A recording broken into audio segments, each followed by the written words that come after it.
শ্রীমতী রাধারানীর প্রিয় সখী শশীরেখা তিনি শ্রী বক্রেশ্বর পণ্ডিত রূপে আবির্ভূত হন।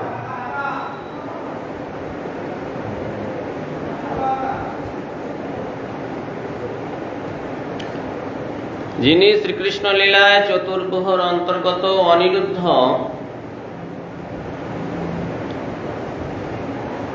তিনি গৌরলীলায় বক্রেশ্বর পণ্ডিত রূপে আবির্ভূত হয়েছেন। আবার শ্রীমতী রাধারানীর প্রিয় সখী শশীরেখা শ্রী বক্রেশ্বর পণ্ডিতে অন্তর্প্রবিষ্ট রয়েছেন। বক্রেশ্বর পণ্ডিত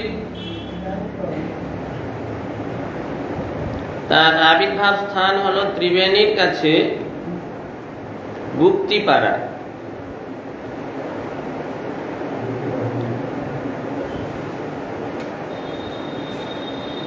আষাঢ় মাসের গুপ্তিপাড়ার রথ হয় না একটা? হ্যাঁ, গুপ্তিপাড়ার রথ বিখ্যাত। মাহেশ্বর রথ তো আলাদা, মাহেশ্বর রথ তো শ্রীরামপুর।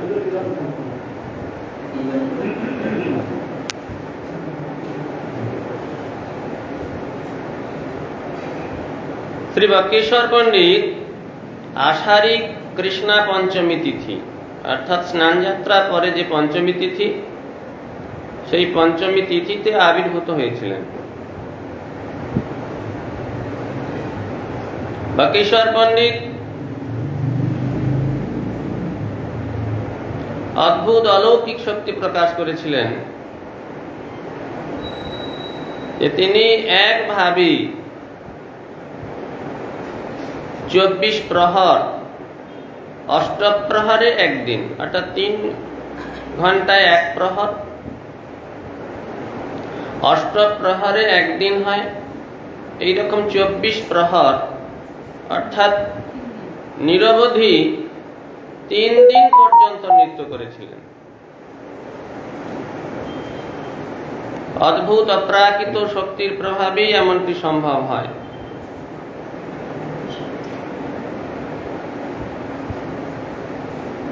শ্রীল কবিরাজ গোস্বামী চৈতন্য চরিতামৃতের আদি লীলার 10ম পরিচ্ছেদে শ্রী বক্রেশ্বর পণ্ডিত সম্বন্ধে বলেছেন যে বক্রেশ্বর পণ্ডিত প্রভুর বড় প্রিয় ভৃত্য, একভাবে 24 প্রহর যার নৃত্য। আপনি মহাপ্রভু গায়েন যার নৃত্যকালে প্রভুর চরণ ধরি বক্রেশ্বর বলে।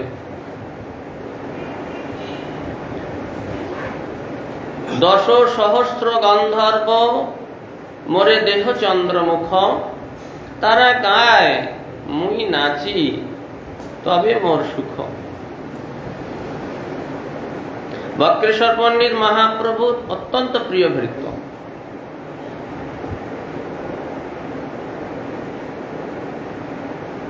মহাপ্রভুর নিজ জন ব্যতীত, অত্যন্ত প্রিয় পাত্র ব্যতীত মহাপ্রভুর কীর্তনে এইভাবে 24 প্রহর নৃত্য করা অসম্ভব। স্বয়ং মহাপ্রভু যার নৃত্যের সময় মহাপ্রভু কীর্তন করেছেন। বক্রেশ্বর পণ্ডিত বলছেন, প্রভু আপনার চরণে আমি নিবেদন জানাই, 10,000 গন্ধর্ব আমাকে দিন যারা গান গাইবে, সেই গানের সঙ্গে আমি নৃত্য করি, তবে আমার একটু সুখ হয়।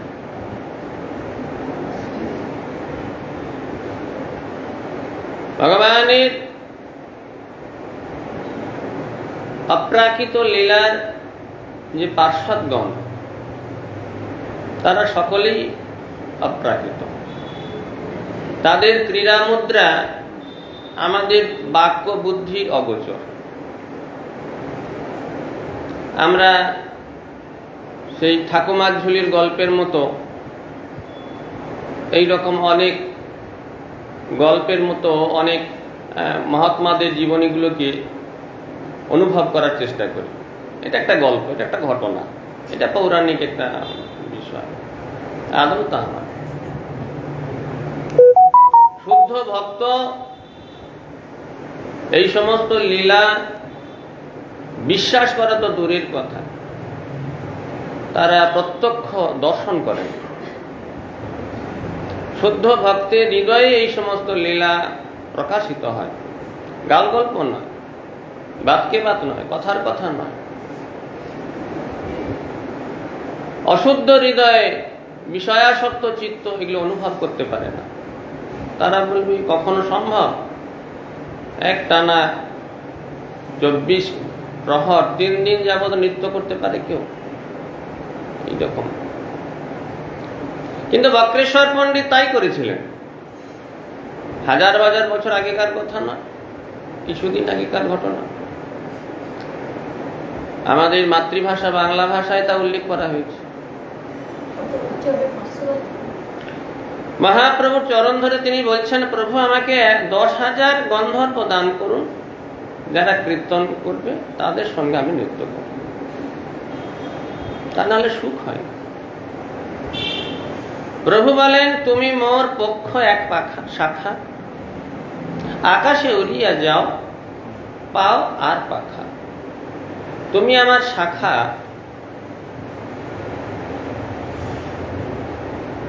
পাখির একটি পক্ষ খুব মজবুত, আর একটি যদি মজবুত পক্ষ পাওয়া যায় তাহলে পাখি বহুদূর বিস্তৃত ভ্রমণ করতে পারে আকাশে। মহাপ্রভু সেই কথা বললেন যে তোমার মতো আরেকটি পাখা যদি আমি পেতাম তাহলে আমি আকাশে উড়ে যেতাম। মহাপ্রভুর দেওয়া সার্টিফিকেট। তাহলে এই বক্রেশ্বর পণ্ডিত মহাপ্রভুর কতটা প্রিয়। এই বক্রেশ্বর পণ্ডিত একদিন শ্রীবাস অঙ্গনে চন্দ্রশেখর ভবনে মহাপ্রভু সংকীর্তনকালে নৃত্য করছিলেন। বক্রেশ্বর পণ্ডিত মহাপ্রভুর এতটাই প্রিয় ছিলেন যে দেবানন্দ পণ্ডিত বক্রেশ্বর পণ্ডিতের এই যে নৃত্যের পরিচর্যার দ্বারা মহাপ্রভুর কৃপাভাজন হয়েছিলেন। বক্রেশ্বর পণ্ডিত নৃত্য করছেন, চারিদিকে লোক একত্রিত হয়েছে, নৃত্যের জায়গা ছোট হয়ে আসছে। দেবানন্দ পণ্ডিত খুব শক্তিশালী, লাঠি দিয়ে সরিয়ে সরিয়ে সরিয়ে সরিয়ে তার নৃত্যের সুন্দর ব্যবস্থা করে দিয়েছিলেন। এতে মহাপ্রভু প্রসন্ন হয়েছিলেন, আমার বক্রেশ্বরের নৃত্যের সহযোগিতা করেছে। মহাপ্রভুর কৃপার ভাজন হয়েছিলেন এবং শ্রীবাস পণ্ডিতের চরণে তার যে অপরাধ হয়েছিল সেই বৈষ্ণব অপরাধ থেকে তিনি নিষ্কৃতি লাভ করেছিলেন। দেবানন্দ একজন ব্রাহ্মণ বৈষ্ণব অপরাধের প্রায়শ্চিত্তের কথা জিজ্ঞাসা করলে মহাপ্রভু তার উত্তরে বলেছিলেন, শোনো দ্বিজ বিষ করি যে মুখে ভক্ষণ, সেই মুখে করি যাবে অমৃত গ্রহণ। বিষয় জীর্ণ দেহ হয় তয় অমর, অমৃত প্রভাবে এবে শোনো সেই উত্তর। না জানিয়া তুমি যত করিলা নিন্দন, সে কেবল বিষ তুমি করিলা ভোজন। পরময় অমৃত এবে কৃষ্ণ গুণনাম, নিরবধি সেই মুখে কর তুমি পান। যে মুখে করিলা তুমি বৈষ্ণব নিন্দন, সেই মুখে কর তুমি বৈষ্ণব বন্দন। একদিন ব্রাহ্মণ বৈষ্ণব অপরাধের যে কি প্রায়শ্চিত্ত জিজ্ঞাসা করলেন।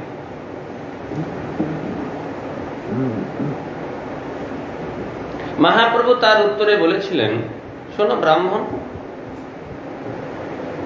যে মুখে বিষ পান করেছ সেই মুখে যদি অমৃত গ্রহণ করো তাহলে কি হয়? ওই যে বিষ যা ভক্ষণ করেছ বিষ নষ্ট হয়ে যায়। অমৃতের প্রভাবে বিষ নষ্ট হয়, জীর্ণ দেহ সুস্থ হয়। না জেনে তুমি যত নিন্দা করেছ সে কেবল বিষ ভক্ষণ করেছ। বৈষ্ণবের নিন্দা কেউ জেনে করে, অনেকে আবার না জেনে করে। জানে কোনো দোষ নাই, তথাপি নিন্দা করার স্বভাব আছে কিছু মানুষের, স্বভাব আছে কিছু। নিন্দা করাটাই তাদের, নিন্দুকেরা নিন্দায় সুন্দর, নিন্দুকেরা নিন্দা করবে এটাই তাদের স্বভাব। এই জন্য দোষ থাক বা নাই থাক নিন্দা করা কিছু মানুষের স্বভাব আছে। আবার কিছু মানুষ জানে না, কেউ বলে দিল জানো অমুক ব্যক্তি এইরকম, ব্যাস সেই ধরে নাচতে শুরু করল, রস পেয়ে গেল, সেই নিয়ে নাচতে শুরু করে দোষারোপ করতে শুরু করল। জানো বা নাই জানো, আগুনে হাত দিলে হাত পুড়বে, না জেনে বিষ খেলেও বিষ বিষের কাজ করবে। এই জন্য সাবধান থাকতে হয়। এখন তুমি যদি না জেনে বিষ পান করেছ, নিরবধি যদি তুমি বিষ পান করার ফলে জীর্ণ হয়ে গেছ, এখন কি করবে? পরম অমৃত এবে কৃষ্ণ গণ নাম নিরবধি সেই মুখে কর তুমি পান। যে মুখে করিলা তুমি বৈষ্ণব নিন্দন, সেই মুখে করো তুমি বৈষ্ণব বন্দন। নিরবধি কৃষ্ণ নাম সংকীর্তন করো। বৈষ্ণবের নিন্দা করেছ, বৈষ্ণবের গুণকীর্তন করো, বন্দনা করো, মহিমা কীর্তন করো, তবেই মঙ্গল হবে। আমরা আত্মমঙ্গলের কথা ভাবি না,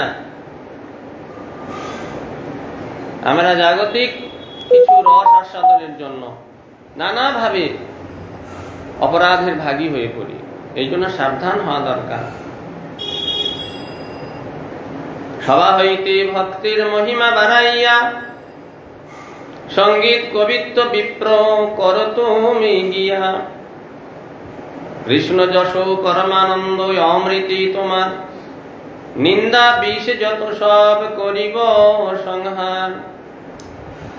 এই সত্য কহি তোমার সবারে কেবল, না জানিয়া নিন্দা যেবা করিল সকল।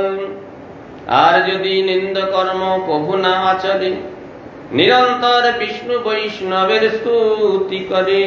এই সকল পাপ ঘুচে এই সেই উপায়, কোটি প্রায়শ্চিত্তে অন্যথা নাহি যায়। পায়ে কাঁটা ফুকেছে আর মাথায় খুটকালে বেরোবে?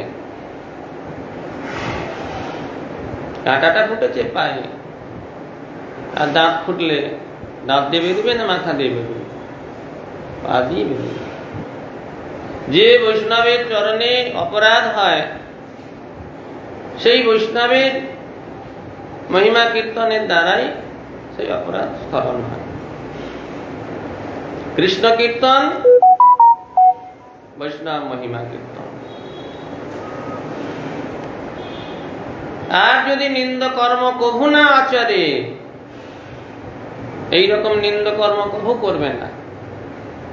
যদি ভগবানকে লাভ করতে চাও, পারমার্থিক জীবন পেতে চাও, কি করবে? কি করবে? কি করতে হয়? কারণা করে নিন্দা কৃষ্ণ কৃষ্ণ বলে, অজেয় চৈতন্য সে যিনি বেক হেলে। নিন্দা করার কোনো প্রয়োজন নাই। লোকের দোষ ত্রুটি সংশোধনের দায় তো তোমার উপরে ভগবান দিয়ে যাননি। সন্তানের যদি দোষ ত্রুটি দেখতে হয়, তার দোষ ত্রুটি দর্শনের দায় তার পিতামাতার, তোমার নয়। যার যেখানে অধিকার, সেই অধিকারের বাইরে যদি আমরা কোনো কার্য করি, সেই কার্যে ভুল হওয়ার সম্ভাবনা অত্যধিক থেকে যায়। এই জন্য যতটা সম্ভব লোকনিন্দা, লোকচর্চা না করাই ভালো। যার দায়িত্ব আছে সংশোধনে, তিনি শাসন বাক্যের দ্বারা সংশোধন করবেন, নানাভাবে তাকে শিক্ষা দেবেন। শিক্ষকের দায়িত্ব থাকে, সকলের দায়িত্ব না। একবারই আমরা নাক গলানোর চেষ্টা করি অনেক সময়, এটা করা ঠিক না। যার যে দায়িত্ব, সেই দায়িত্ব পালনের দ্বারাই মঙ্গল হবে। পিতামাতার দায়িত্ব সন্তানকে শাসন করা। মহাপ্রভু পিতা পর্যন্ত বলেছেন, আমি যদি নিমাইকে শাসন না করি তাহলে সে ভালো মানুষ হবে কি করে? শাসন করা পিতার কর্তব্য। এই জন্য পিতামাতার দায়িত্ব শাসন করা, গুরুর দায়িত্ব শাসন করা, শিক্ষকের দায়িত্ব শাসন করা, তাদের ভুল ত্রুটি সংশোধন করিয়ে দেওয়া। যার যে দায়িত্ব সে সেই দায়িত্ব পালন করবে। আমার তো আর দায়িত্ব দেয়নি যে অন্যের পুত্রকে শাসন করা। এই জন্য আমরা সর্বদাই কি করব? ভগবানের সেবার অনুকূলে এই পরনিন্দা থেকে দূরে থাকার চেষ্টা করব। এগুলো করার চেষ্টা করতে হবে। এগুলো একটা ব্যাধির ন্যায়, পরচর্চা পরনিন্দা একটা ব্যাধির ন্যায় আমাদের ঘাড়ে বসে রয়ে গেছে। যতটা সম্ভব তাকে ক্রমে ক্রমে ক্রমে সেই ব্যাধি নিরাময় করা দরকার। এই জন্য এই সকল পাপ ঘুচে এই সে উপায় কোটি প্রায়শ্চিত্ত অন্যথা নাই যায়। অন্য কোন প্রায়শ্চিত্তের দ্বারা বৈষ্ণব নিন্দার যে অপরাধ, এই অপরাধ থেকে সংশোধন করা যাবে না। এই জন্য সাবধানে সেইভাবে চললে অবশ্যই আমাদের কারণা করে নিন্দা কৃষ্ণ কৃষ্ণ, সর্বদাই কৃষ্ণ নাম করতে হবে। সর্বদাই যদি আমি কৃষ্ণ নামে মত্ত থাকি, কৃষ্ণ নামে যুক্ত থাকি, কৃষ্ণ কথায় যুক্ত থাকি, তাহলে এইরকম যে নিকৃষ্ট যে চিন্তা, নিকৃষ্ট যে ভাবনা, নিকৃষ্ট যে কথা, এই কথায় আমার রুচি হবে না। অজেয় চৈতন্য সে জিনিবে কহে, যে চৈতন্যকে জয় করা যায় না, অজেয় যে চৈতন্যকে জয় করা যায় না, সেই চৈতন্যকে সে সহজেই জয় করতে পারবে। কারণা করে নিন্দা কৃষ্ণ কৃষ্ণ বলে, অজেয় চৈতন্য সে জিনিবে কহে। অপরাধী ব্যক্তি যে মুখে বৈষ্ণব নিন্দা করে, সেই মুখে অনুতপ্ত হয়ে নিজের অপরাধ স্বীকার পূর্বক বৈষ্ণব বন্দনা করলে তার অবশ্যই মঙ্গল। যেরূপ বিষ ভক্ষণ করলে বিষের ক্রিয়া শরীর জড় জড় হয়, আবার বিষ নাশক অমৃত পান করলে ওই বিষ নষ্ট হয়ে শরীর পুনরায় সবল হয়, তদ্রূপ বৈষ্ণব নিন্দা পুনরায় না করলে কোটি প্রায়শ্চিত্তেরও বৈষ্ণব নিন্দাজনিত যে পাপ দূরীভূত হয় না, সেই পাপ বৈষ্ণবের স্তুতির দ্বারাই দূরীভূত হয়ে যায়। বৈষ্ণব সেবার ফলে কুলিয়া দেবানন্দ পণ্ডিত মহাপ্রভুর চরণে বিশ্বাসী হয়েছিলেন। বক্রেশ্বর পণ্ডিত দেবানন্দের গৃহে অবস্থান করায় তার মঙ্গলের কারণ হয়েছিল। এই দেবানন্দ পণ্ডিত স্মার্ত ধর্মে প্রবিষ্ট হয়েও মহাজ্ঞানী ও সংযত ছিলেন। তিনি ঈশ্বরনিষ্ঠ, ইন্দ্রিয়াদি অবশীভূত ছিলেন, কিন্তু গৌর সুন্দরের প্রতি প্রাথমিকভাবে প্রথমে তার নিষ্ঠার অভাব ছিল।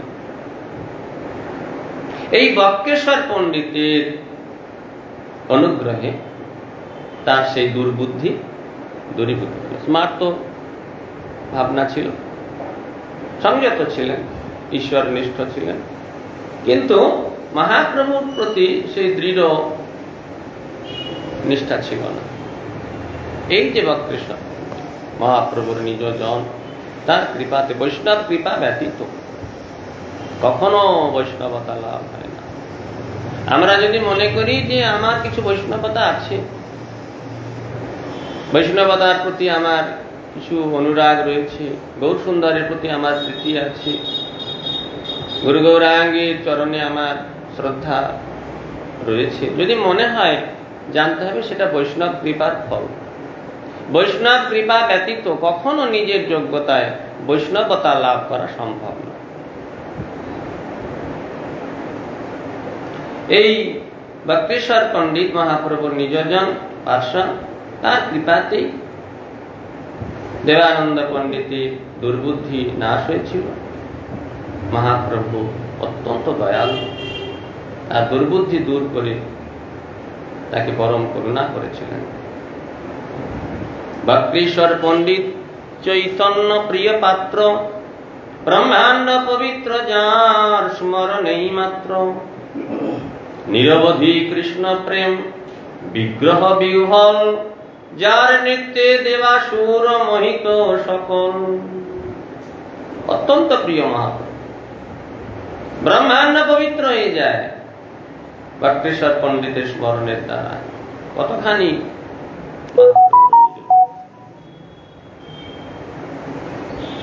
সর্বক্ষণ কৃষ্ণ প্রেমে বিহ্বল, তার নৃত্যে দেব দেবতা অসুর সকলে মোহিত হন। প্রভু বলে, তুমি যে সেবিলা বক্রেশ্বর, অতএব হইলা তুমি আমার অগোচর। বক্রেশ্বর পণ্ডিত প্রভুর পূর্ণ শক্তি, সেই কৃষ্ণ পায় যে তাহারে করে ভক্তি। বক্রেশ্বর হৃদয়ে কৃষ্ণের নিজ ঘর, কৃষ্ণ নৃত্য করেন নাচিতে বক্রেশ্বর। যেতে স্থানে যদি বক্রেশ্বর সঙ্গ হয়, সেই স্থান সর্বতীর্থ বৈকুণ্ঠময়। মহাপ্রভু বক্রেশ্বর পণ্ডিতের মহিমা দেবানন্দ পণ্ডিতের কাছে বর্ণনা করছেন। মহাপ্রভু বললেন, শোনো, তুমি যে বক্রেশ্বরের সেবা করেছ, আমার দৃষ্টি আকর্ষণ করেছে। বক্রেশ্বর পণ্ডিত মহাপ্রভুর পূর্ণ শক্তি, বক্রেশ্বর পণ্ডিতের প্রতি যার ভক্তি,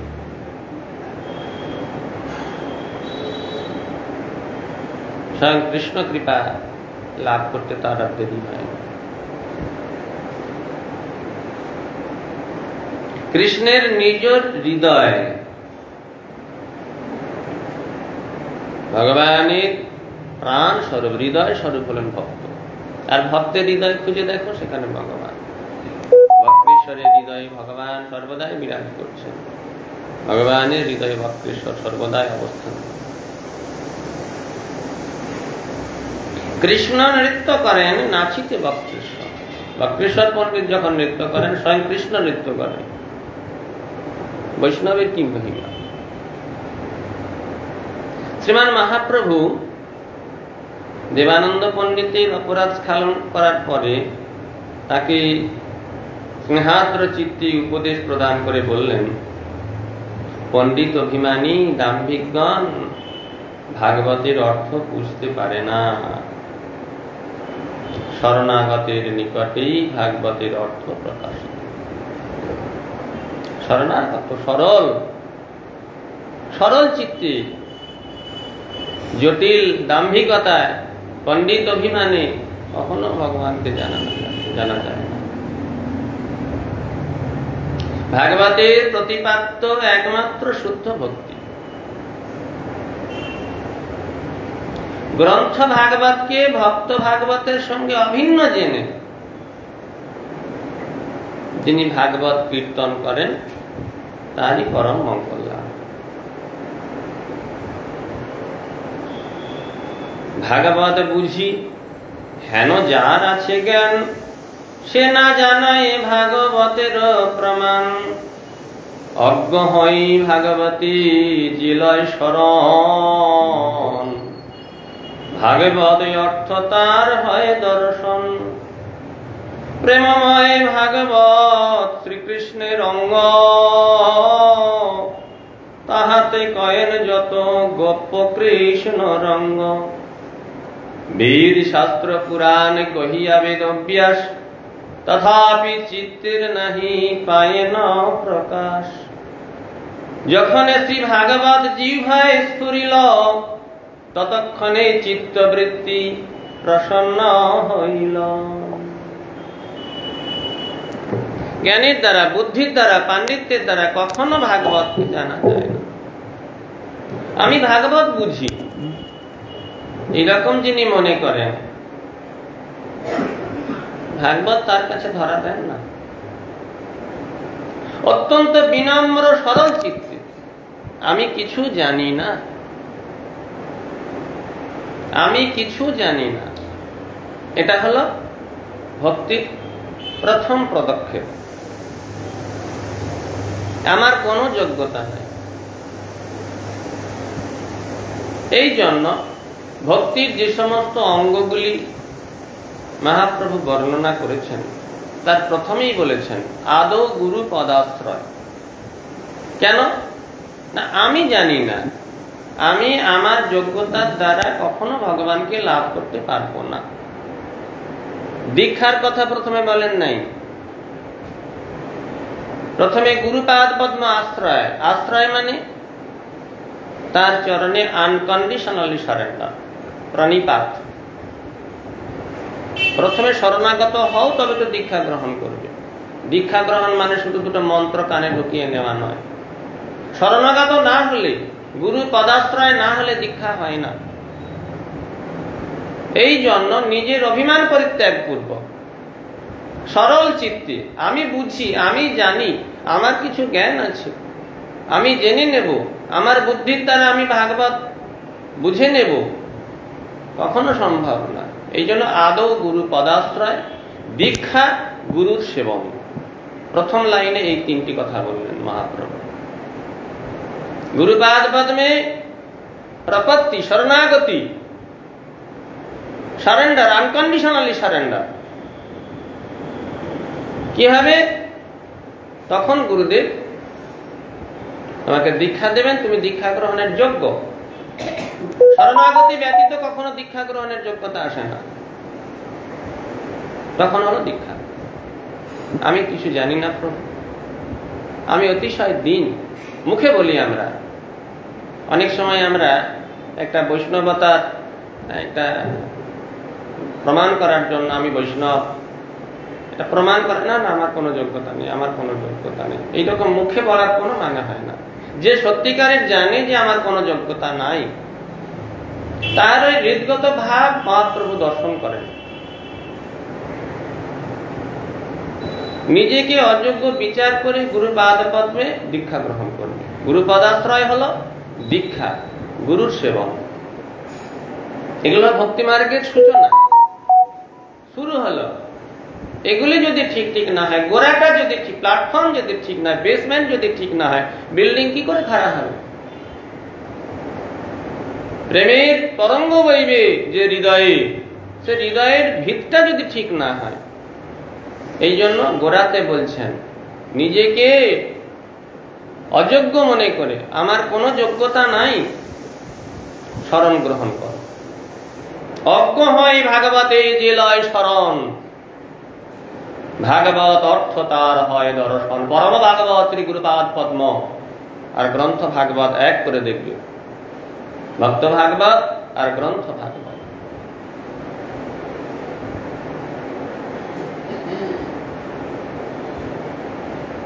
তারপর কি হবে? গুরুর সেবন। গুরুদেব যে যে নির্দেশ দেবেন, এই করো, এই করো। গুরুর সেবন, সব ধর্ম শিক্ষা, পৃচ্ছা, সাধু মার্গানুগমন, এই শুরু হলো। প্রথম পয়ারে ভক্তির কার্য শুরু হয়ে গেল। যদি এমনটা হয়, তার মধ্যে বারবার বারবার বিভিন্ন ভাবে তরঙ্গ এসে প্রকাশিত হয়। ভিতটা হলো এটা। এই জন্য অজ্ঞ হয় ভাগবতে যে লয় শরণ, ভাগবত অর্থ তার হয় দর্শন। প্রেমময় ভাগবত শ্রীকৃষ্ণের অঙ্গ। ভাগবত সাক্ষাৎ কৃষ্ণ। সেই কৃষ্ণকে আমি আমার যোগ্যতায়, আমার জাগতিক বিচার বুদ্ধি দ্বারা বুঝে নেব, কখনো হতে পারে না। যে এইভাবে ভাগবতের শরণ গ্রহণ করে, তাহাতে কহেন যত গোপ্য কৃষ্ণ রঙ্গ। কৃষ্ণের গোপনীয় যে সমস্ত লীলা সব প্রকাশিত হয়। শ্রী বক্রেশ্বর পণ্ডিত যখন পুরুষোত্তম ধামে ছিলেন, তখন টোটা গোপীনাথের শ্রীমান মহাপ্রভু, শ্রী অদ্বৈত আচার্য প্রভু এবং গৌর পার্ষদগণের সঙ্গে তিনিও শ্রী গদাধর পণ্ডিতের নিকট ভাগবত শ্রবণ করতেন। গদাধর পণ্ডিত ভাগবত পাঠ করতেন আর সেই ভাগবত তিনি শ্রবণ করতেন। ভক্ত ভাগবতের নিকট গ্রন্থ ভাগবত শ্রবণীয়। ভাগবত কার মুখে শুনতে হয়? যিনি ভক্ত ভাগবত। কর্মী, জ্ঞানী, যোগী তাদের পাণ্ডিত্যের দ্বারা ভাগবত প্রকাশ করতে পারেন না, ভাগবত প্রকাশিত হন না। ভাগবত কর্মীর দ্বারা বশীভূত নন, জ্ঞানীর দ্বারা বশীভূত নন, যোগের দ্বারা বশীভূত নন, একমাত্র ভক্তির দ্বারা বশীভূত। এই জন্য ভক্ত ভাগবত তিনি ভাগবত প্রকাশ করতে পারেন। ভক্ত ভাগবতের নিকটেই ভাগবত শ্রবণ করা কর্তব্য। গোপাল গুরু শ্রী বক্রেশ্বর পণ্ডিতের শিষ্য ছিলেন। গোপাল গুরুর পূর্ব নাম ছিল মকরধ্বজ পণ্ডিত, তার পিতার নাম ছিল মুরারি পণ্ডিত। বক্রেশ্বর পণ্ডিতের শিষ্য গোপাল গুরুর মধ্যে অদ্ভুত অলৌকিক শক্তির প্রকাশ। মহাপ্রভুর যে সমস্ত পার্ষদ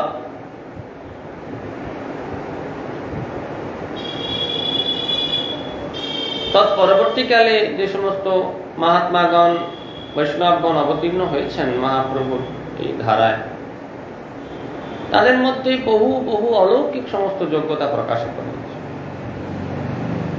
বিভিন্ন সম্প্রদায়ে কারোর মধ্যে কোনো একটু অলৌকিক শক্তি দেখা গেলে তাকে ভগবান বলে চালানোর একটা প্রয়াস দেখা যায়।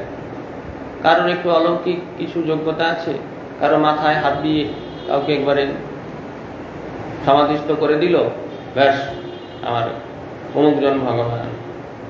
কেউ একটি অলৌকিক কিছু ঘটনা বলে দিল, আমার গুরুদেব ভগবান, অমুকজন ভগবান, তমুকজন ভগবান। এই যে বলার একটা প্রচলন সারা ভারতবর্ষের মধ্যে দেখা যাচ্ছে, এই রকম যোগ্যতা মহাপ্রভুর গণের মধ্যে এবং মহাপ্রভু পরবর্তীকালে বৈষ্ণবগণের মধ্যে এইরকম যোগ্যতা বহু দেখা যায়। তথাপি বৈষ্ণবগণ তাদের ভগবান বলে চালাবার চেষ্টা করেন না। আর এই সমস্ত ভেলকিবাজি যারা এই জ্ঞানী, যোগী বা কিছু তপস্বীগণ যারা ভেলকিবাজি দেখাচ্ছেন, এদের রহস্যগণ বৈষ্ণবগণ অবগত আছেন। বৈষ্ণবগণ জানেন যে ঈশ্বরের ঈশ্বরত্ব বলতে যা বোঝায় তা এর দ্বারা প্রমাণিত হয় না। এই সমস্ত যোগ্যতা অনেক অনেক মানতার মধ্যে দেখা যায়। মহাপ্রভু পার্শ্বদগণের মধ্যে যে যোগ্যতা দেখা যায়, হরিদাস ঠাকুর বা অন্যান্য যে সমস্ত পার্শ্বদগণ যারা ছিলেন, তাদের মধ্যে যে যোগ্যতা দেখা যায়, সেই যোগ্যতা এখনকার দিনে কারোর মধ্যে দেখা গেলে তা ভগবান বলে চালিয়ে দেওয়ার চেষ্টা করে। বক্রেশ্বর পণ্ডিতের যে যোগ্যতা, তার শিষ্য গোপাল গুরু, তার মধ্যে অনেক অলৌকিক যোগ্যতা প্রকাশিত হয়েছে, কিন্তু ভক্তগণ কখনো তাকে ভগবান বলে চালিয়ে দেওয়ার চেষ্টা করে। শ্রী বক্রেশ্বর পণ্ডিতের শিষ্য গোপাল গুরুর মধ্যে অলৌকিক শক্তির প্রকাশের কথা শোনা যায়। গোপাল গুরু বাল্যাবস্থা থেকে শ্রীমান মহাপ্রভুর নিকটে থেকে সেবা করতেন। অভিরাম ঠাকুর প্রণাম করতে আসলে শ্রীমান মহাপ্রভু তাকে কোলে রেখে রক্ষা করেছিলেন। অভিরাম ঠাকুরের কথা তো জানা আছে না? আগামী পরশুদিন যাওয়ার কথা আছে অভিরাম ঠাকুরের সেবা। অভিরাম ঠাকুর মহাপ্রভুর নিজজন, তিনি যদি কোনো বিগ্রহকে প্রণাম করতেন, কোনো বিগ্রহ, কোনো মন্দিরে গিয়ে বিগ্রহ যদি প্রণাম করতেন, বিগ্রহের মধ্যে যদি ঈশ্বরত্বের প্রকাশ না থাকতো, অধিষ্ঠান না থাকতো, সে বিগ্রহ ভেঙে চৌচির হয়ে যেত। এইরকম তার অদ্ভুত তার ক্ষমতা। একবার এখানে কি জায়গাটা, এই শেয়ারা বাজারের এই দিকে একটা মন্দির আছে না, যেখানে কৃষ্ণ লুকিয়ে গিয়েছিলেন রাধারানীর পিছনে, ধুলেপুর না? আর সেই মন্দিরে রাধা গোবিন্দ বিগ্রহ রয়েছেন। সেখানে অভিরাম ঠাকুর সেখানে প্রণাম করলেন। প্রণাম করার সঙ্গে সঙ্গে কৃষ্ণ লীলাবশত রাধারানীর পিছনে গিয়ে লুকিয়ে পড়লেন। এইরকম তার লীলা। বিগ্রহ সে তার প্রণামের তেজ সহ্য করতে পারতেন না। ঈশ্বরত্বের প্রকাশ না থাকলে সেই বিগ্রহ ভেঙে চৌচির। একদিন গোপাল গুরু বাল্যাবস্থায় মহাপ্রভুর কাছে রয়েছেন। অভিরাম ঠাকুর তখন এসে মহাপ্রভুকে প্রণাম করছে। তার প্রণামী তেজ ও প্রভাব থেকে রক্ষা করার জন্য মহাপ্রভু কি করলেন? তাকে কোলে জড়িয়ে তাকে রক্ষা করলেন। এই হেন গোপাল গুরু। গোপাল শিশু বয়সে সূচি অসুচি সর্বাবস্থায় কৃষ্ণ নাম কীর্তনের শিক্ষা দিয়েছিলেন, এই জন্য তাকে গুরু বলা হয়। সবসময় কি হরিনাম করা যাবে? কৃষ্ণ নাম করা যাবে? অপবিত্র অবস্থাতেও কি করা যাবে? এই নিয়ে প্রশ্ন উঠল। তখন গোপাল বললেন, অসুচি অবস্থায় যদি মৃত্যু হয়, তাতে কৃষ্ণ স্মরণ ব্যতীত, কৃষ্ণ নাম কীর্তন ব্যতীত মরতে হবে, তাহলে কিসে মঙ্গল হবে? কৃষ্ণ প্রাপ্তি তো হবে না। এই জন্য কৃষ্ণ নামের কোন রকম কোন নিয়ম নাই, নাস্য বিধি রীতি, কোন বিধি নিয়ম নাই। নাম নামকারী বহুধা নিজ সর্বশক্তি তত্রার্পিত নিয়মিত স্মরণী ন কালাহ এতাদৃশী তব কৃপা ভগবান মমাপি দুর্দৈব মিদৃশমিহা জানি নানুরাগঃ। হরিনাম কীর্তনে, কৃষ্ণ নাম কীর্তনের কোনো বিধি নিয়ম নাই। খাইতে শুইতে নাম লয় যথাযথ, সবসময় কৃষ্ণ নাম করা যাবে। কৃষ্ণ নাম কীর্তনের কোনো বিধি। গোপাল এই শিক্ষা দিয়েছিলেন, এই জন্য তাকে গুরু বলা হয়। এই গোপাল গুরু বৃদ্ধ হলে নির্জান লাভের পূর্বে তার শিষ্য ধ্যানচন্দ্র গোস্বামী তাকে প্রতিষ্ঠিত ও সেবিত রাধাকান্ত শিবিগ্রহ সমর্পণ করলেন। কথিত আছে, গোপাল গুরুর শ্রী অঙ্গ স্বর্গদ্বারে দাহ করার জন্য আনা হলে রাজপুরুষগণ এসে রাধাকান্ত মঠ অবরোধ করেন। ধ্যানচন্দ্র গোস্বামী প্রবল আরতি ভরে ক্রন্দন করতে থাকলে গোপাল গুরু গোস্বামী শ্মশান থেকে উত্থিত হয়ে রাধাকান্ত মঠে এসে সমস্ত ব্যবস্থা ঠিক করে পুনরায় অন্তর্ধান দিলেন। এইরকম অদ্ভুত অদ্ভুত সব লীলা। তৎপরেও গোপাল গুরুকে বৃন্দাবনে সাক্ষাৎ ভাবে প্রকটিত ভাবে ভজন করতে দেখে ভক্তগণ, আগের দিন একটা ঘটনা বলছিলেন আমাদের নারায়ণ গোস্বামী মহারাজ, গোপাল গুরুর সেই ঘটনা।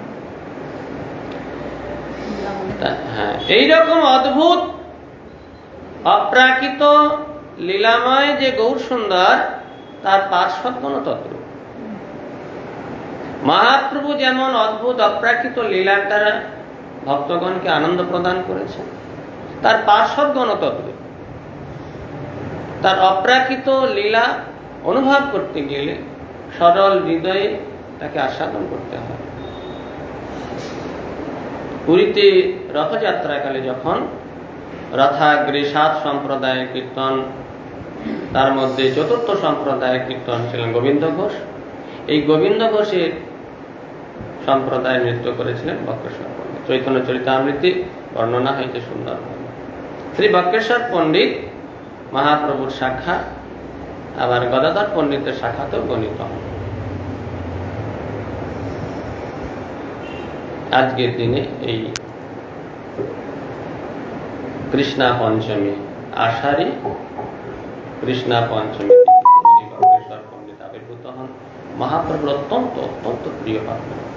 যে বক্রেশ্বর পণ্ডিতকে স্মরণ করলে পবিত্র হওয়া যায়, যে বক্রেশ্বর পণ্ডিতের কৃপা লাভ করলে, ভগবানের কৃপা লাভের আর অপেক্ষা করতে হয় না, সমগ্র ব্রহ্মাণ্ড শোধন করতে পারেন, এহেন পবিত্র, এহেন মহাপ্রভু পার্শ্বদ বক্রেশ্বর পণ্ডিত আমাদের প্রতি প্রসন্ন হন, কৃপা দৃষ্টি দান করুন, তিনি আমাদের প্রতি অমায় করুন।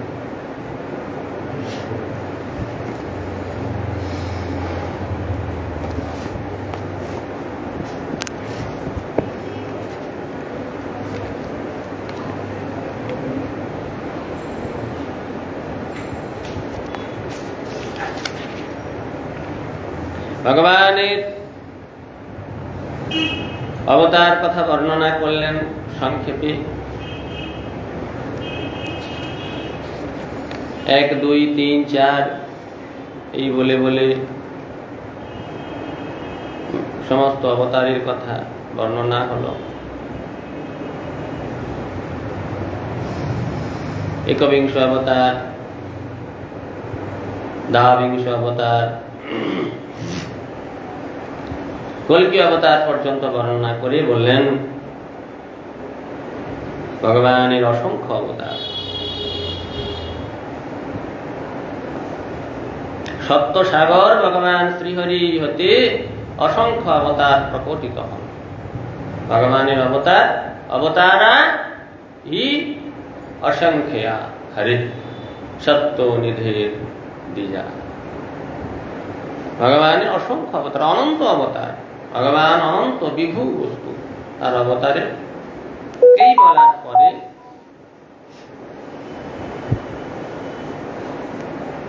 সুত গোস্বামী বললেন, যত অবতারের কথা বর্ণনা করলাম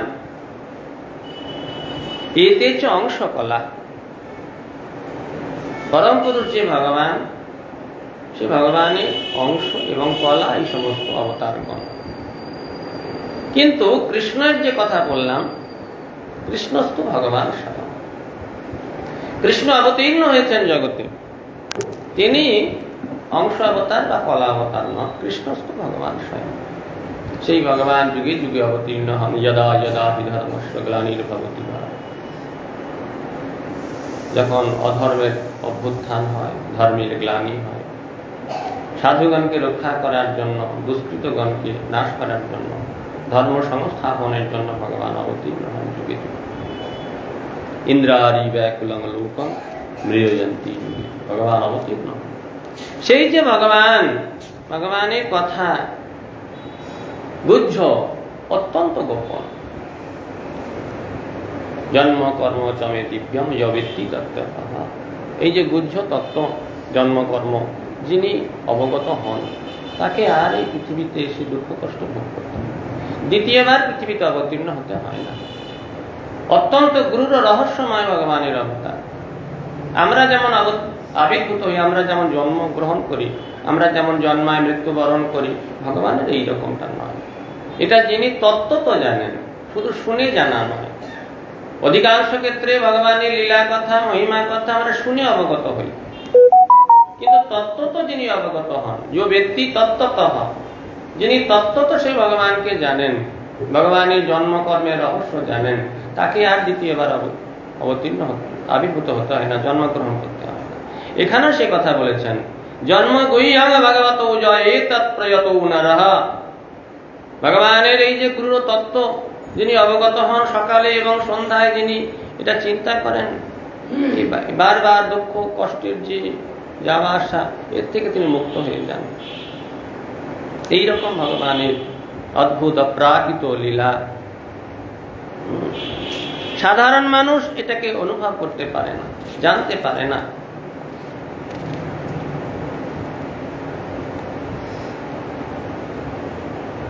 তাহলে কি করে জানা যাবে?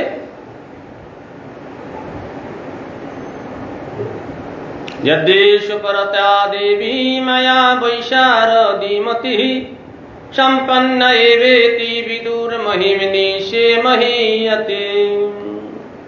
যদি ভগবানের মায়া উপরত হন,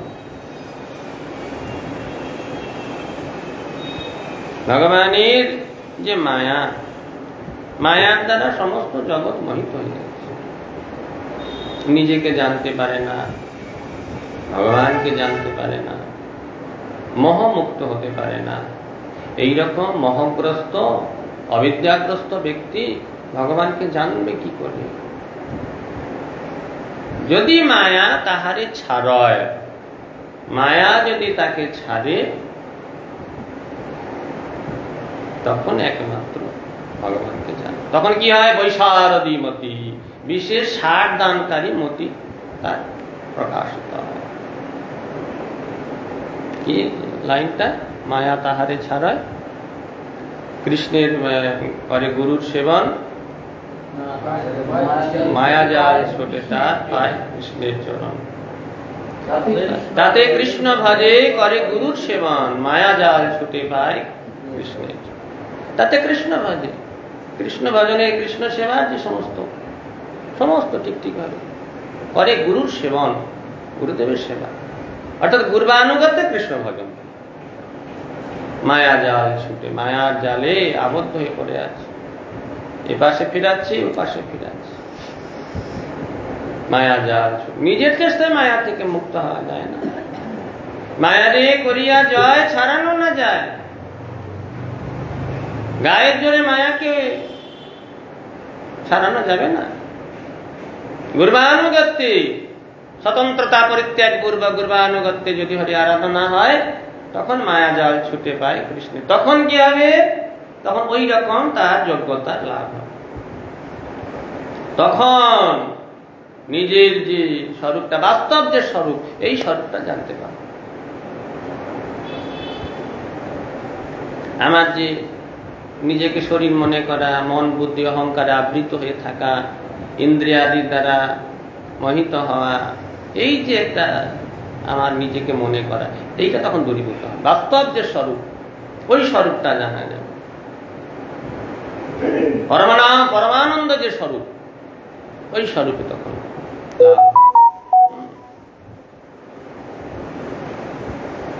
एवं जन्मानि कर्माणि अकर्तुरजनस्य च वर्णयन्ति स्म कवयो वेदगुह्यानिरिक्पते। জীবের যে জন্মাদি যেমন মায়া কল্পিত, এইরকম ভগবানের আবির্ভাব লীলাদি হয় না। আমাদের জন্ম মায়া কল্পিত, ভগবানের আবির্ভাব লীলা এইরকম প্রাকৃত এইরকম নয়। প্রাকৃত জন্মাদি রহিত অন্তর্যামী শ্রী ভগবানের বেদগুজ্জ লীলা সমূহ আবির্ভাবাদি, এটা ভক্তগণ, রসিক ভক্তগণ তারা অনুভব করেন এবং কীর্তন করেন। আমরা জগতের নানা রকম জাগতিক জন্ম কর্ম দর্শন করে সেগুলো আলোচনা করে, কিন্তু ভক্তগণ তারা হৃদয়ে ভগবানের সেই যে অপ্রাকৃত লীলা জন্ম কর্ম দর্শন করেন, অনুভব করেন, বর্ণয়ন্তি তারা বর্ণনা করেন। যার যতটা অনুভব, যার যতটা ভগবানের শরণাগতি, সে ততটাই ভগবানকে বর্ণনা করতে পারে। অনুভব ব্যতীত ভগবানকে বর্ণনা করা যায় না। এই জন্য এবং জন্মানি কর্মানি, এই যে ভগবানের জন্ম কর্ম, এগুলো অনুভব। বেদগুহ্যানি, অত্যন্ত গোপন, শাস্ত্রের অত্যন্ত গোপনীয় সেই তত্ত্ব, সাধারণভাবে জানা যায় না। আমাদের মতো ভগবানের জন্মকর্ম নয়। আমাদের যেমন বিকার হয়, ভগবানের এইরকম বিকার হয় না। ভগবান হৃদয়ে ধরা দিলে ভক্তগণ, রসিক ভক্তগণ ভগবানকে অনুভব করেন এবং সেই ভগবানের লীলা কথা কীর্তন করেন। সবাইদং বিশ্বমমোঘো লীলঃ সৃজত্যাবত্যতি ন সজ্জতে যস্মিন ভূতেষু চন্তর্হিতো আত্মতন্ত্রঃ সর্বর্গীকং জিঘ্রতি সর্গুণৈষঃ। ভগবান এই বিশ্ব ব্রহ্মাণ্ড সৃষ্টি করেছেন, পালন করছেন, তিনি ধ্বংস করছেন, কিন্তু কোনো কিছুর মধ্যে তিনি লিপ্ত হন না। আমরা যদি কোনো একটা বস্তু তৈরি করি, নিজে হাতে তৈরি করি, সুন্দর করে একটা কিছু করি, তা হঠাৎ করে ভেঙে গেল, মন বিক্ষিপ্ত হয়, তো সুন্দর করে করলাম, ভগবান কোনো কিছুতেই বিচলিত হন, আসক্ত হন না।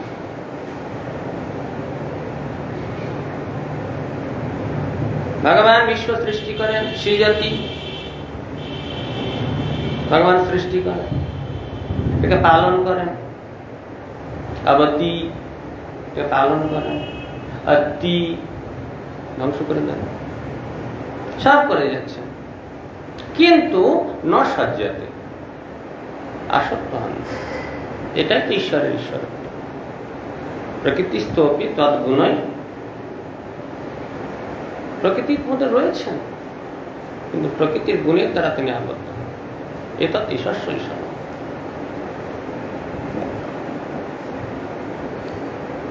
সেই যে ভগবান অলৌকিক লীলাময়, সেই ভগবান শ্রীহরি বিশ্ব সৃষ্টি করছেন, পালন করছেন, ধ্বংস করছেন, সেই ভগবান প্রাণী সকলের মধ্যে অন্তর্যামী রূপে বিরাজিত। প্রত্যেকটি প্রাণীর হৃদয়ে সে ভগবান অবস্থান, স্বতন্ত্র রয়েছেন ভগবান। তিনি কারোর দ্বারা বশীভূত হন না, প্রত্যেকের হৃদয়ে স্বতন্ত্র ভাবে থেকে তার ষড়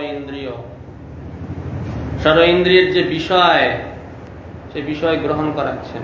আমি গ্রহণ করতে পারি না। রূপ, রস, গন্ধ, শব্দ, স্পর্শ, চিন্তা, এগুলো আমার দ্বারা সম্ভব না। চিন্তা করবে কে? মস্তিষ্ক। মস্তিষ্কের চিন্তা করার যে যোগ্যতাটা, এটা ভগবান দেবেন। রূপ দর্শন করবে কে? চক্ষু। দর্শন করার যে যোগ্যতাটা, সেটা ভগবান দেবেন। এই জন্য রূপ, রস, গন্ধ, শব্দ, স্পর্শ, চিন্তা,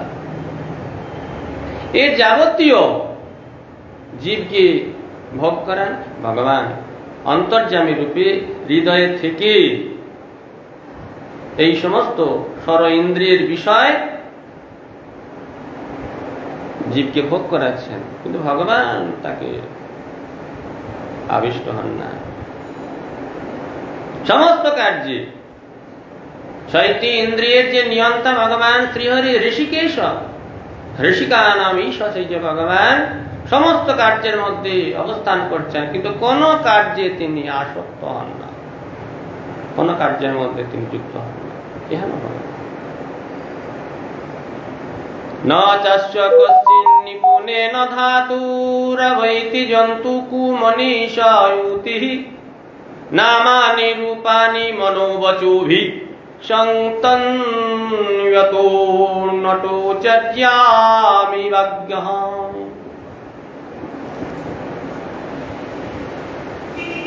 অভিনয় সম্বন্ধে যার যথেষ্ট ধারণা নাই, অনভিজ্ঞ, অজ্ঞ ব্যক্তি যেমন নাট্য কৌশল জানে না,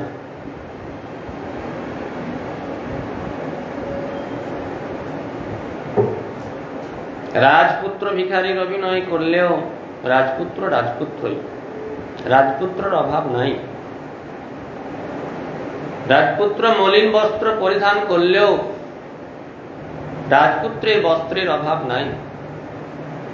রাজপুত্র একমুঠি খাদ্যের জন্য ভিক্ষা করলেও তার খাদ্যের অভাব নাই। এটা শুধুমাত্র অভিনয়, নাটক, নট। এই নটগণ, অভিনেতাগণ, তাদের অভিনয় কুশলতার দ্বারা জগৎকে আনন্দ দান করে।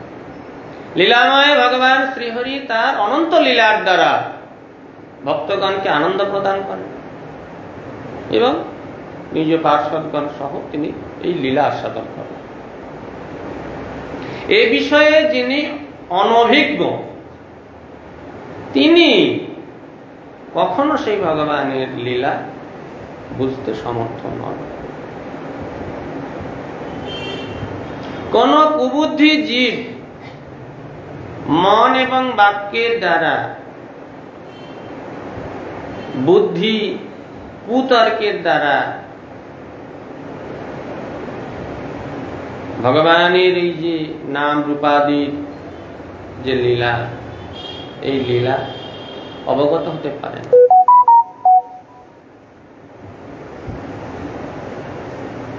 কুমনীষা, চিন্তা ভাবনা, বুদ্ধি বিচারের সমস্ত কিছুর ঊর্ধ্বে যে ভগবান প্রকাশিত হন, সেই ভগবানকে কখনো এখানকার যোগ্যতা দিয়ে মাপা যায় না। আমরা আমাদের ক্ষুদ্র যোগ্যতার দ্বারা সাধু মহাত্মা, তাদের বিচার, তাদের ধারণাকেই জানতে পারি না।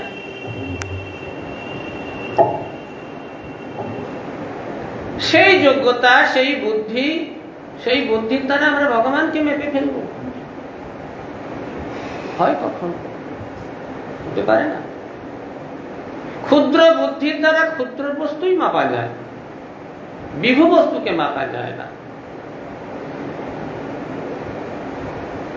10 ফুটের ফিতা, 20 ফুটের ফিতা, 100 ফুটের ফিতা পাওয়া যায় না?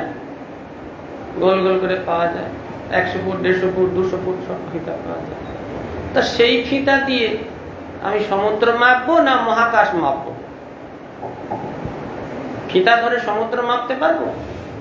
মহাকাশ তো দূরের কথা। ফিতা ধরে কখনো মহাকাশকে মাপা যায় না। তা আমাদের এই ফিতা দিয়ে আমরা ভগবানকে মাপার চেষ্টা করি, কখনো সম্ভব? সাধারণ একটা চোর মনে করে, যার চৌর্য বৃত্তি আছে, সে ভাবতেই পারে না বহু বিষয়ের মধ্যে থেকে, বহু ধন সম্পদের মধ্যে থেকেও সে ধন সম্পদকে নিজের কোলে লুকিয়ে না রেখে কেউ থাকতে পারে। একজন কোটি কোটি বিষয় সম্পদের মধ্যে রয়েছে, তাকে দায়িত্ব দেওয়া হয়েছে তুমি কোটি কোটি বিষয় সম্পদ দেখভাল করবে। চোর মনে করে না, সে দেখভাল করছে বটে, তার মধ্যে কিছু কিছু নিজের আঁচলেও ঢোকাচ্ছে। এটা চোরের মাথার দ্বারা বিচার হয় না। সেভাবে চুরি না করে বোধহয় থাকা যায় না, এটা তার ধারণার অতীত। মাতাল যেমন মনে করে যে মদ না খেয়ে কি থাকা যায়, এইরকম যার যেদিকে আসক্ত সে সেই দিকটাই বড় করে দেখে, এটা বোধহয় না করে থাকা যায়। আমাদের বিচার বুদ্ধির দ্বারা আমরা যেমন মহাত্মা ব্যক্তির ক্রীড়া মুদ্রা বুঝতে পারি না, আমাদের বিচারের দ্বারা মনে হয় এইরকম ব্যক্তি হয়। মিথ্যা না বলে কি থাকা যায়, চুরি না করে কি থাকা যায়, এটা যেমন আমাদের বিচার বুদ্ধিতে যেমন আমরা এটা ধরতে পারি না, ঠিক সেই রকম এই ক্ষুদ্র বস্তু বুদ্ধি বিচার যোগ্যতা পাণ্ডিত্য কোনো কিছুর দ্বারা ভগবানকে মাপা যায় অসম্ভব ব্যাপার। এই জন্য কুমনীষীগণ, যাদের সেই যোগ্যতা তৈরি হয়নি, কুমনীষী যারা, তারা কখনো অশ্ব, এই যে ভগবান ঈশ্বরস্য না অবৈতি, এই ভগবানকে জানতে পারে না। ভগবানকে জানতে গেলে সেই রকম বৈশারদী মতি হতে হবে, তবে ভগবানকে জানা যাবে। ভগবানের অলৌকিক অপ্রাকৃত যে অভিনয়, সেই যে নাট্য কৌশল, সেই নাট্য কৌশল জানতে গেলে সেই নাট্য বিষয়ে অভিজ্ঞ হতে হবে। তো ছোট্ট একটা ঘটনা বলে শেষ করছি। আপনারা হয়তো পণ্ডিত রবিশঙ্করের নাম শুনেছেন। একটা অনুষ্ঠানে, ফাংশনে তিনি বাজাচ্ছেন। সেতার বাজাতে বাজাতে বাজাতে বাজাতে বাজাতে বাজাতে হঠাৎ থেমে গেল। হঠাৎ থেমে গেল, কেউ বুঝতে পারল না। থেমে যাওয়ার পরে হাত জোর করে বললেন, আমাকে ক্ষমা করবেন, আমার একটা তারে আঙুল করে দিচ্ছিল। কেউ বুঝতে পারে, হঠাৎ ভুলবশত বা কোনো কারণে অন্য একটা তারে আঙুলটা, যে তারে রাখার কথা সে তারে, সেটা কে জানতে পারে? শুধু জানে না যে ওই জায়গায় পৌঁছেছে। ওই রকম একজন বিশ্ববিখ্যাত সেতার বাদক পণ্ডিত রবিশঙ্কর, তিনি কোথায় ভুল করছেন সেটা কে জানতে পারে? যে ওই রকম স্তরে পৌঁছেছে, তার আগে পর্যন্ত তার ভুল ধরার ক্ষমতা কারো নেই। তথাপি তিনি দীনতাবশত থেমে গেলেন, থেমে গিয়ে হাত জোর করে, তার ঘটনা একটা আবার শুরু করলেন। যার যে বিষয়ে যোগ্যতা নাই সে সে বিষয়ে জানতে পারে। আর ভগবান সম্বন্ধে জানতে গেলে এখানকার কোনো যোগ্যতাই চলে না। একমাত্র ভক্তি দেবই নায়তি, ভক্তি দেবই নায়তি, ভক্তি ভক্তির দ্বারাই ভগবানকে জানা যায়। নির্মল হৃদয় যার রয়েছে, নির্মল হৃদয়ে ভক্তির প্রভাব, ভক্তির প্রকাশ যার মধ্যে রয়েছে, তিনি একমাত্র ভগবানকে জানতে পারেন, অন্য কোনো যোগ্যতার দ্বারা হবে না। এই জন্য গোড়াতে বলছে। এরপরে আছে যে সরল চিত্তে, এরপরেই আছে সরল চিত্তে একমাত্র নির্মল হৃদয়ে একমাত্র ভগবানকে অনুভব। হরে কৃষ্ণ। ওম অজ্ঞানতিমিরান্ধস্য জ্ঞানাঞ্জনা শলাকায় চক্ষুরুন্মিলিতং येन তস্मै শ্রীগুরवे নমঃ। কৃপাসিন্ধুভ্যৈব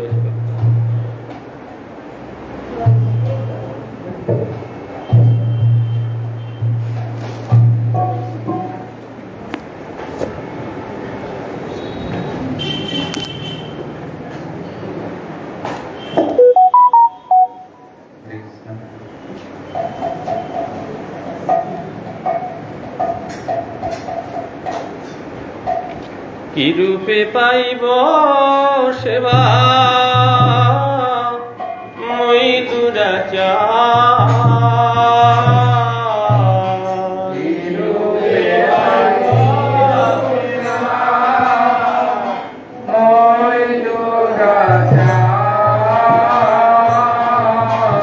শ্রী গুরু বৈষ্ণবের রতি না হইল আমার।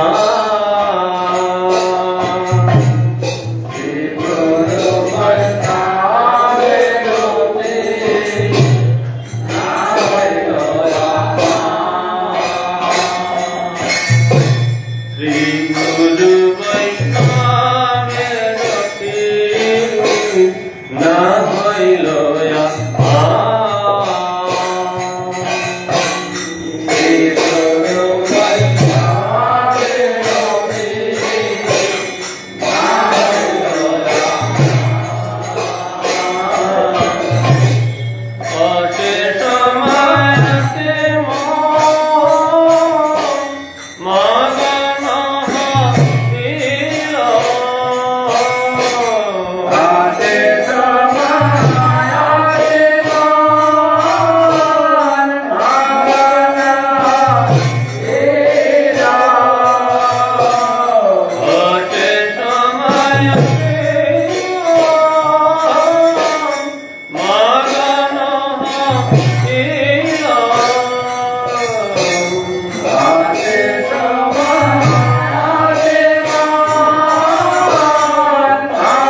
Hare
धार्मिक गिरधारी गोविंद गोविंदनाथ मदन राधा माधव राधा दामोदर राधा श्यामसुंदर श्री जगन्नाथ बलराम सुभद्रा संजीव की जय जय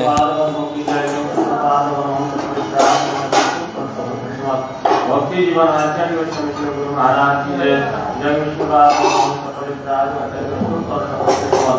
भक्ति प्रकाश गोस्वामी गुरुदेव की जय जय विष्णुपाद गुरु महाराज की जय जय विष्णुपाद कृष्ण भक्ति सिद्धांत प्रभुपाद की जय जय विष्णुपाद कृष्ण भूषण दास महाराज की जय सचिदानंद भक्ति ठाकुर की जय वैष्णव सार्वभौम श्री जगन्नाथ दास बाबा जी महाराज की जय गुरुवर्गो की जय सर्वस्वामी प्रभु की जय प्रेम से कहो श्री कृष्ण चैतन्य प्रभु नित्यानंद श्री अद्वैत गदाधर श्रीवास श्री गौर भक्तवृंद की जय श्री गौर नित्यानंद प्रभु